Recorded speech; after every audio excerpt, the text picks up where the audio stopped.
مجھے ہمارے گاؤں کے اندر ہماری ہمسائیگی میں ایک شخص رہتا تھا اور میرا خیال ہے اس کو انتقال کیے کوئی 20-25 سال ہو گئے ہوں گے، لیکن آج بھی جب ہم کہیں بیٹھتے ہیں اور لوگ بیٹھتے ہیں تو اس کا ذکر ضرور کرتے ہیں۔ اس زمانے میں وہ شہر جایا کرتے تھے، وہ 8 کلومیٹر ہمارا گاؤں شہر سے ہے، تو وہ ڈاکیا تھا۔ تو جتنے بھی گاؤں کے لوگ تھے انہوں نے کوئی چیز منگوانی ہوتی تو اس کو پیسے دے دیتے، تو وہ ان کی چیزیں خرید کے اٹھا کے لایا کرتا تھا اور پھر لوگوں کے گھر میں ڈاک بھی دیا کرتا تھا اور لوگوں کے گھر کے اندر جو ہے وہ چیزیں بھی دیا کرتا تھا۔ تو آج اس کی قبر پر بھی رحمتیں برس رہی ہیں اور لوگوں کی دعائیں آج بھی 25 سال ہو گئے اس کو اس دنیا سے گئے ہوئے، لیکن آج بھی بابا ڈاکیا کو دنیا یاد کرتی ہے، اس لیے کہ وہ لوگوں کی ضرورت کو پورا کرتا تھا، لوگوں کے بوجھ اٹھایا کرتا تھا۔ وَتَحْمِلُ الْكَلَّ، حضور کا وصف نمایاں یہ ہے کہ وہ لوگوں کے بوجھ اٹھاتے۔ آپ نے وہ کہانی تو سنی ہوگی کہ وہ بڑھیا جو سامان باندھ کے تھڑے پہ بیٹھی تھی، اس نے سنا تھا مکے میں کچھ جادوگر آیا ہے اور جس کو ملتا ہے اس کا دھرم لوٹ لیتا ہے، تو اس نے کہا ساری زندگی بتوں سے وفا کرتے گزار دی،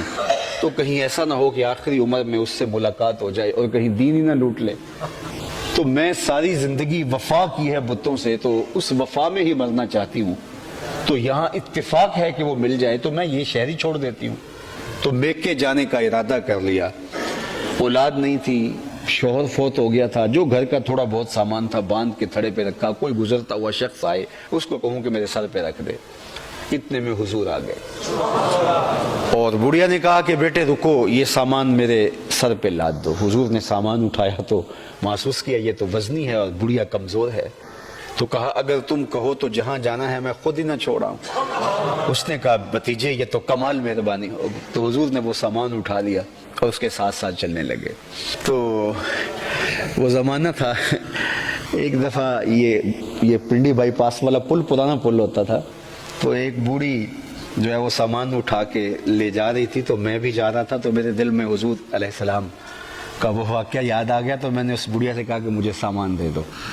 تو اس نے سامان دے دیا۔ تو وہ تھوڑی سی کمزور تھی، تو میں تھوڑا سا اس وقت نوعمری میں تھا تو تھوڑا سا آگے بڑھ گیا، تو بڑھیا کو شک ہو گیا کہ یہ سامان لے کے کہیں اس نے کہا پتر دے دے مجھے سامان، تو حضور اس کے ساتھ ساتھ چل رہے ہیں۔ تو یہ میں اس لیے بات سنائی ہے کہ اگر کسی کا سامان اٹھائے تو اس کے ساتھ ساتھ چلے۔ میرا یہ تجربہ ہے کہ اس دور میں کم از کم لوگوں کو یہ گمان ہوتا ہے کہیں سامان اٹھا کے یہ بھاگ ہی نہ جائے، تو حضور اس کے ساتھ ساتھ چل رہے ہیں اور اس سے میٹھی میٹھی باتیں بھی کر۔ تو بڑھیا کہتی ہے کہ راستے میں حضور کو بتاتی ہے کہ بیٹے میں تو ام القریٰ بستیوں کی ماں مکہ المکرمہ کی باسی تھی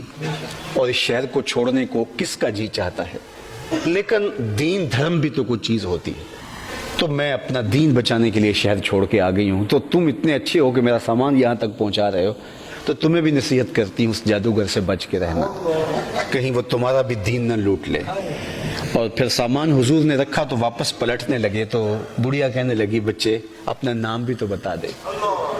لوگ پوچھیں گے میرے میکے والے کو شہر کو کیوں چھوڑ آئی ہے، تو میں کہوں گی وہاں جادوگر آیا ہے، تو وہ شہر مکہ کے بارے میں رائے اچھی نہیں رکھیں گے، لیکن میں ان کو یہ بھی بتاؤں گی کہ اگر وہاں جادوگر رہتا ہے تو ایسے سونے جوان بھی رہتے ہیں، ایسے ہمدرد لوگ بھی رہتے ہیں، تو مجھے اپنا نام بتا دو۔ تو حضور نے مڑ کے کہا بڑھیا